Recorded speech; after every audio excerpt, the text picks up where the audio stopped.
Hi, everybody. I'm Kelly. And I'm Debbie. Welcome to Debbie and Kelly Live. Hey, Debbie, what are we talking about? This is a good one. This is about confrontation and really about how we handle, a lot of stress and communication and really getting clear.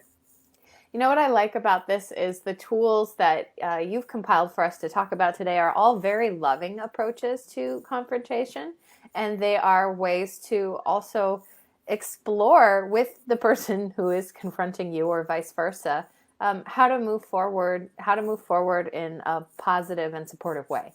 Well, and we have to both take responsibility. When there's Yes. conflict or, somebody is angry or getting upset about something, a lot of times it's the emotion first, and we've got to kind of step back and then work through it. And basically, it's communicate. We've got to resolve this so we can move forward because relationships are really important.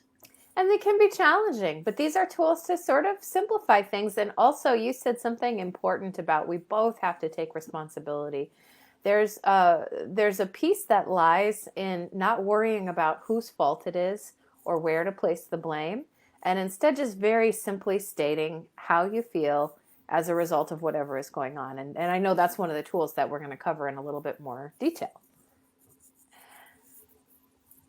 So, Debbie, for years you worked with Baron Baptiste, and I actually worked under you with Baron Baptiste. You were his CEO, and I was general manager for his studios.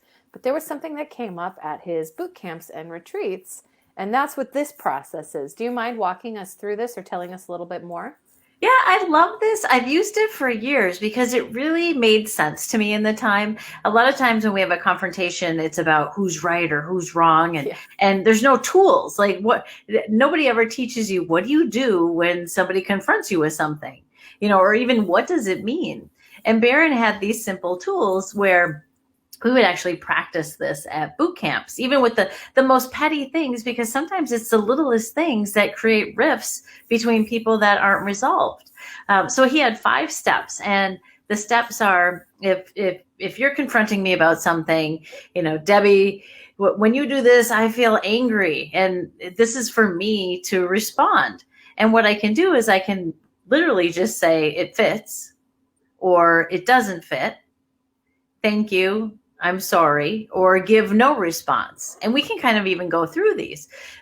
With it fits, it means, yeah, maybe whatever I did cause you to feel angry. You're saying it caused you to feel angry, and but it wasn't my intention.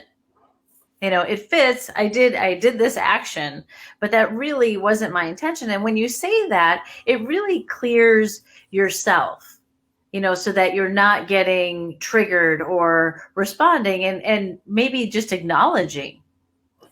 Yeah, that's powerful. That's how I think of this first one. It fits. It's an acknowledgement. I understand that I did something that had an effect on you, and yeah, I can see that. That's clear. And notice here that this one in particular is not a straight out apology. It's just like, yeah, that fits, and it's a space for moving forward. And Debbie, can we pause for just a second because you mentioned the first part of this confrontation. You said when you did this, I felt this. And it's just a very simple statement that sets the other person up or sets, me up for responding with one of these responses. So I can say, when Debbie might say, Kelly, when you dyed your hair purple, I felt afraid. And I might say, it fits. Well, and a lot of times, that phrasing is so good. That was part of some of Barron's teachings too, Yeah. because a lot of times you get stuck in a confrontation and there's no clarity. Like, what's wrong? What happened? Tell me, did I do something? So even practicing when you have something come up, that you can put it into those terms. When you did this, or when I saw this, or when this happened, I felt this way. Yeah, just very simple. And in that phrase, there's not blame. I mean, you can still attach it with energy, but it's not blame. It's just a statement of fact. When this happened, I felt this. And so already we're sort of diffusing by opening the door for a conversation about this versus a defense. Like, I didn't do anything. So we have it fits. Right. When might you use it doesn't fit? Well, and that might be too where like I'm not a part of this situation, like it doesn't fit.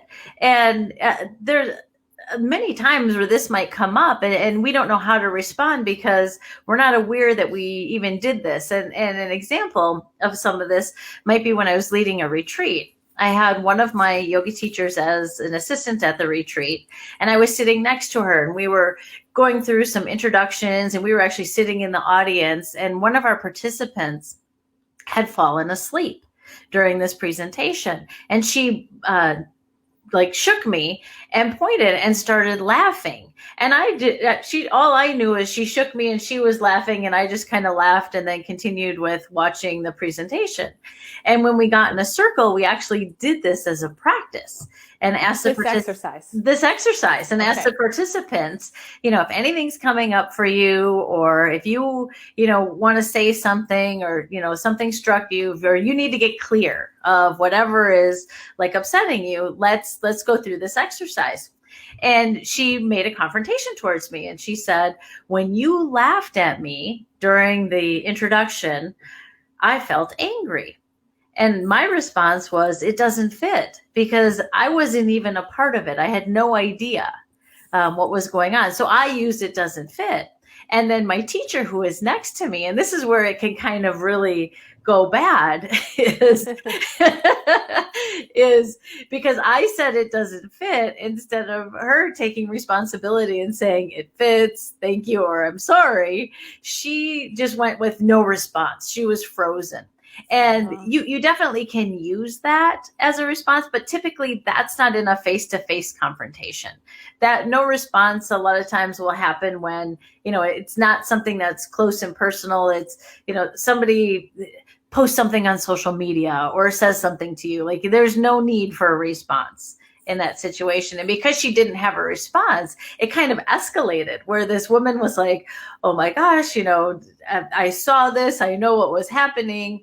And no response kind of made her feel like it did happen, and the person didn't want to take responsibility for it. So there was no common ground. Yeah, and I've seen no response done really well, where it's actually been verbalized in a different way. So someone will say, I don't have a response yet. I'd like to take some time to think about it, and then let's come back. Right. And that's an option too. I mean, no response can be, not saying anything, or it can be the words, no response, or it can be, I don't yet have a response. I don't know what my response is. Exactly. And I do love thank you, because even Yes. if it fit or it didn't fit, a simple thank you, is a great acknowledgement. I like that one a lot, actually. Whether you have determined if it fits or doesn't fit, saying thank you is you are still taking responsibility. It means I've heard you and I'm paying attention. Thank you.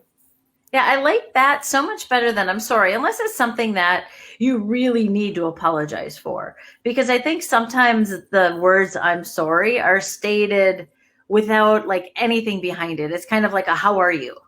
Yeah, no thought, and it's a way to sort of not take responsibility sometimes, saying I'm sorry. Of course, if you did something that you truly feel badly about and you would do differently, yes, an apology is fine. But if you're saying I'm sorry to release yourself from something horrible that you did without really addressing it, it's not as effective.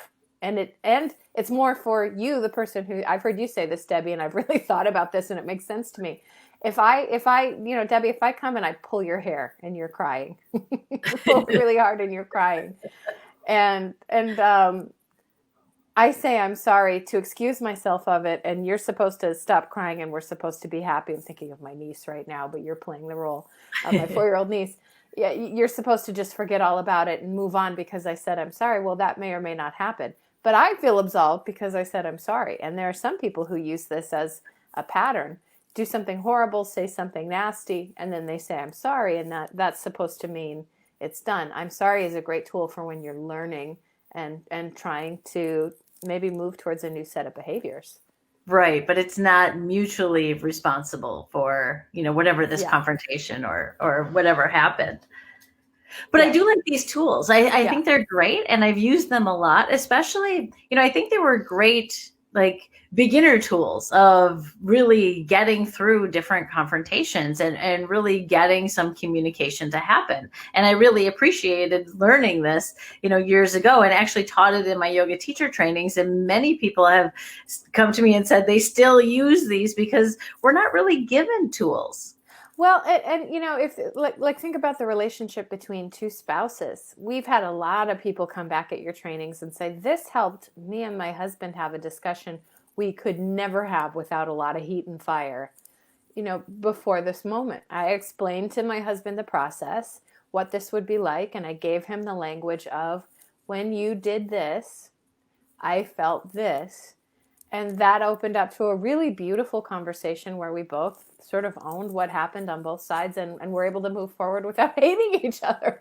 Well, and I think that's the key. It's a tool for communication because Yeah, a lot of yeah, times something happens, we stop communicating, distance happens, and then it's really hard to come back to the relationship. The distance just yeah, keeps growing.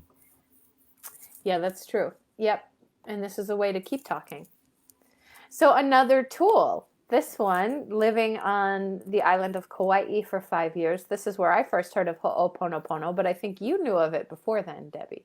Yeah, I've heard of it and really didn't really dive in or investigate what it was until we actually moved, because there's some people that believe like it originated in Hawaii and it's a Hawaiian practice, and then some people who are from Hawaii are like, no, somebody just made it up for coaching, but it's been around for a long time and it's a good tool, which Yeah. I like it. Yeah, it's said to be derived from a family practice. So if you believe that it originated in the Hawaiian Islands, that it's a family practice, and you would practice this, elders and youth would practice this with each other to stay in communication, similar to the tool previously. Well, give us your take, Debbie. Well, it's again, it's these simple sentences, and it's taking responsibility. And what it was used for was to clear or clean any old memories in our system. Because a lot of times when we're triggered, it's because of a past memory or a past trauma or something going on. And with these, when we say it basically to ourselves, it's not to say it to the person that's confronting you. It's to repeat this to yourself. I'm sorry. Please forgive me. Thank you. I love you. And you're really clearing anything from the past that you're holding on to. It's like Windex for the soul, and let me explain that. Again, this is some people are a little resistant to "I'm sorry, please forgive me," because they feel like they're making themselves bad. And this is not that. There's a spot on the mirror. I'm going to clean it. I'm sorry, please forgive me. Thank you. I love you.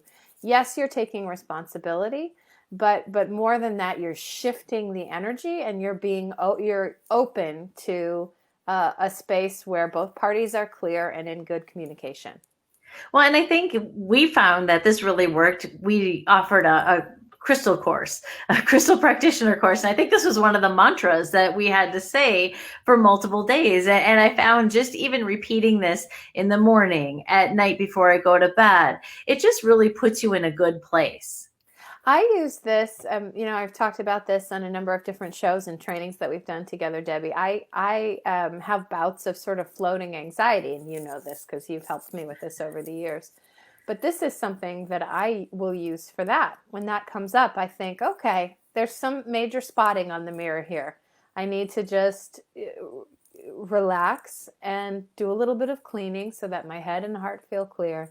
And then I can move forward and know, okay, I'm safe in this moment. And this mantra really helps me. I'm sorry, please forgive me. Thank you. I love you. And now we've seen trainings where people who have been more in depth with this say that this is something that you can almost keep running while you're doing other things. So you might be working on something else, you're typing, or you're, in my case, playing a guitar or taking your dog for a walk, and you're doing this cleaning, you're doing your sort of spiritual cleaning by letting this mantra continue to flow through. And I love it because, again, you're taking responsibility for your own actions. Mm-hmm. Beautiful. And, we have a training. We should release it as a one-off. Debbie and I did a 90-minute training on Ho'oponopono that really gets a lot deeper into the different places that it came from, different ways to use it as a tool. So this is just like a tiny snapshot. If you're interested in that, you can let us know in the comments, and we'll get that up on the site so that you can have access.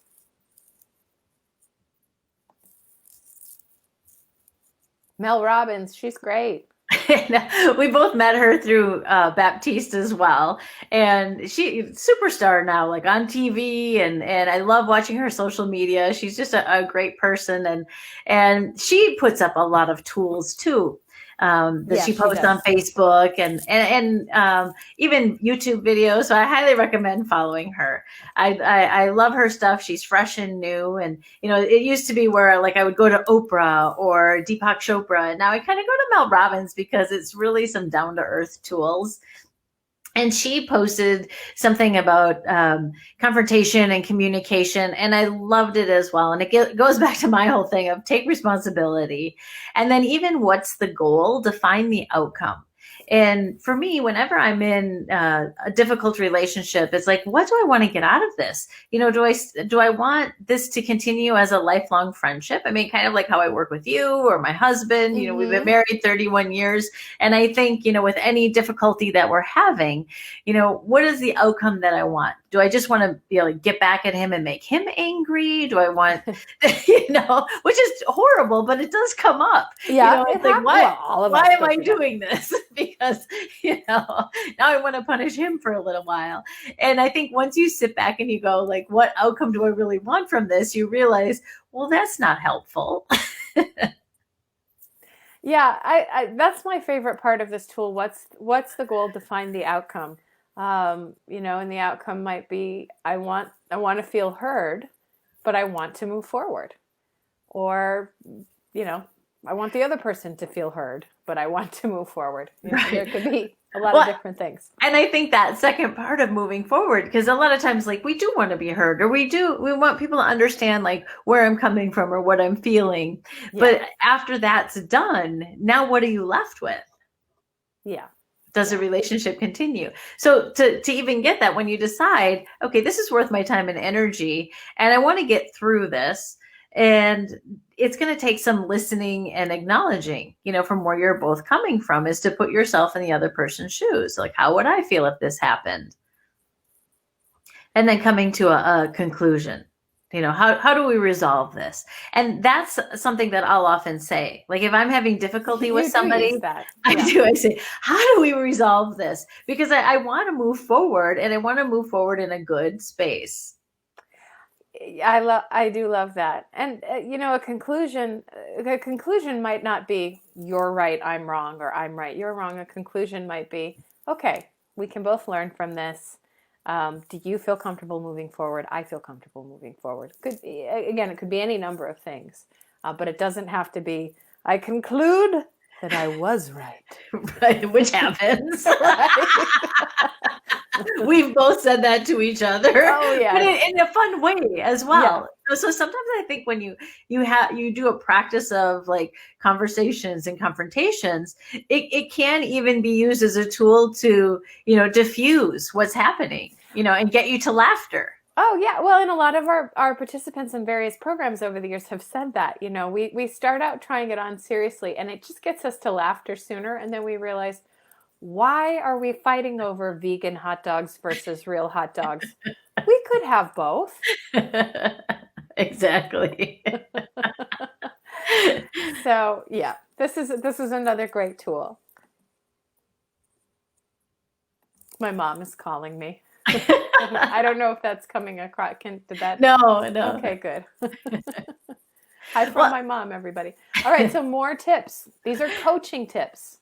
Yeah, and I coach a lot, and I still, like, once a week at least, I have a couple of clients that I'm talking to, and these are some things that I even hear myself say a lot, and it's like, don't wait, like, rip the Band-Aid off. a lot of times is pick up the phone. Yes.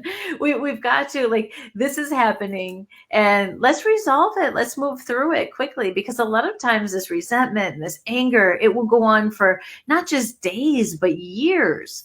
Some of my clients, I'll say, well, when did this start? And they'll say like 10 years ago. And that's Or just too longer. long. Yes, yes. I And like relax and feel, then deal.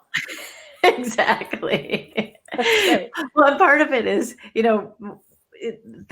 things escalate and they just get worse. And a lot of times, we want to relax in a way that it doesn't like boil, like the pot doesn't continue to boil. It's relaxed so that you can really take a look at, again, both sides. And is this worth the battle? Is this worth the fight? And then, feel what you need to feel. And then once you're through that, then deal with it. Because a lot of times we get to, like, we're in that feeling stage and that's when we lash out. Yeah, yeah, absolutely. Absolutely. And that can become a pattern, and your partner may start to recognize that you lash out, and then you talk. But it also can be something that all of us can work on, and maybe the lashing out, it doesn't have to happen every time. You can feel with or without that. So different things to explore. And we're such a technology driven society now that a lot of times, things are happening via emails and texts. And it's so hard to understand if somebody's upset, if they're not upset, if they're being short, so that's the other thing is, if you're getting lost in the conversation, maybe quick pick up the phone or speak in person. And now it's a little harder to speak in person, but I've always said, like, as soon as you can, pick up the phone. If that's going to make communication better, if you see that communication is breaking down, do that. Yeah, you're great at that. I'm good at that when it is related to something with the business. I'll go, oh yeah, I'll call. It'll be faster if I call. But I don't often, strangely enough, think to do that personally. And I've been watching you do that, Debbie, and I've been doing it more. You just pick up the phone and say hi. Well, And I think when you pause, sometimes, it's not the relaxed stage. It's when, like, you're getting yourself upset and you're basically in confusion. Like, you're not understanding what this person is meaning, or it's hitting something, like even a past memory, or you're reacting to it. And if you wait, you start making up stories, or trying to guess what's really going on. And a lot of times we have no idea. We can't predict the future. We don't know what the other person is thinking. So we have to, like, get clear as soon as possible. absolutely. And reach middle ground. Well, and this is what I like. It's sometimes when it's, we agree to disagree, that kind of puts an end on it, but it doesn't really resolve anything. Yeah, And both people could still be. right. Right. And it's just like a little more communication, a little more conversation. You can then get some understanding, of both sides. Yeah, and then again, I love this. What outcome are you looking for? What do you want as a result of this interaction? What do you need? Um, so important to have that in mind before storming in. I know that there are conversations that I've wanted to have in the heat of the moment, and this question, "What outcome are you looking for?" has given me pause long enough to come back and have the conversation in a different space and have it be something really beautiful and much better than what I could have imagined if I had just gone in with guns blazing. Well, and I think sometimes, with some of my coaching clients, they feel like they need to keep the conversation going, or they need to keep in communication when it's really not even good for them. So Mm, sometimes I'll say, like, with the outcome, is it that you need some space? You need to, like, distance yourself from this that's great. person, because that's okay too. It's not that we always have to make things good. We can, simply say, Correct. okay, this is not a fit. This is not even good for my health. So what I want is space right now. So let's take some time off. Let's take some time away. I mean, you have every right to ask for that. And that's a great one. Like you said, that's a valid outcome, and it's a good one to have in your arsenal when you're thinking about what do you really want and need. I love the last one. This is something that you do without trying, Debbie. Smile and be kind. Even if you're going to have a difficult conversation with someone, the two words that a lot of people use to describe you are firm and fair. Even if you're going in and may not be pleasant to start, you're going to show up with kindness. And I think that leaves space for people to have a better experience in some things that might be uncomfortable. Well, and I think of it like even in a lot of business situations, Yeah. everyone's trying to find their way through business, and even just the firm and fairs, not to make it personal, because, there's a lot of things that, we're happy doing together. But when it comes to business, there might be, if you're the boss, it's your decision. We want, to follow through with the decision of the boss. And sometimes it's great to have another opinion or something else, but the buck stops with the boss, and either you get it done, or it's not a good fit. Maybe the job isn't a good fit for you. But I've always felt if I'm firm and fair, people know where I'm coming from, and then they can make the decision. Are you going to move forward with this, or is this not a fit? Yeah. Yeah. And it works in personal relationships as well. I know you get that from being the CEO at a number of companies and having to work with a lot of different personalities over time, but it works in personal relationships too, and it works in sensitive situations with people that you care about. Smile, be kind, be firm and fair, and then allow space for a discussion if necessary. Mm-hmm. Excellent. Love Excellent. Oh, I like this. Yeah, that you are 50% of the problem, or the solution. Yeah. So you have to believe in the possibility that there is a mutually satisfying resolution to whatever's going on. And if you have that belief, if you're going into something, I'm right and that's it.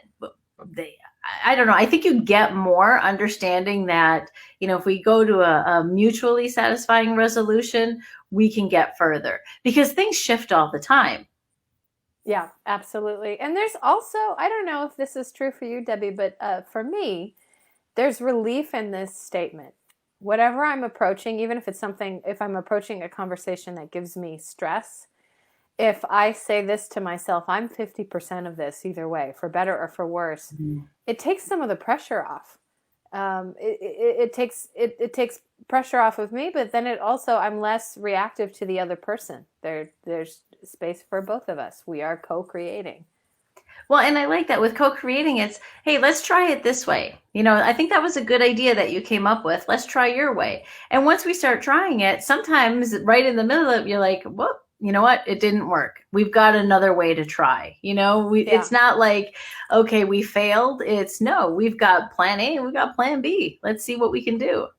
I love that. And that's a great thing to practice with friends and family and even coworkers. Okay, this didn't work. Maybe we laugh about it. What else could we try? What other ideas do we have? It's great. Well, Debbie, in closing, it sounds like confrontation doesn't have to be terrifying every time, and it doesn't have to be a bad word either. Well, and I think a lot of times, we just say, let's communicate better. Yeah. Let's listen, let's communicate better. Where sometimes confrontation feels like, okay, it's already escalated because it's a confrontation. But really, it's just whenever, you're feeling uneasy about the relationship that you have. Do you need to pick up the phone? Do you need to reconnect with somebody? Do you need to get clear with somebody? And a lot of times it has to do with your own personal suffering. What baggage are you carrying, or what are you carrying? What pain are you carrying that you could get clear with a simple phone call? Absolutely. Perfect. Well, thanks everybody so much for tuning in. We will look forward to seeing you next week. And if you have further questions or comments, please throw them in the comment section below. If you'd like to reach out to us, you can reach out to us via DeborahWilliamson.com or DebbieWilliamsonAloha@gmail.com, and we'll see those messages. Anything else, Debbie? No, that's it. Love seeing you. Good to see you too. Thanks for tuning in, everybody. We'll see you next week. Bye-bye. Bye-bye.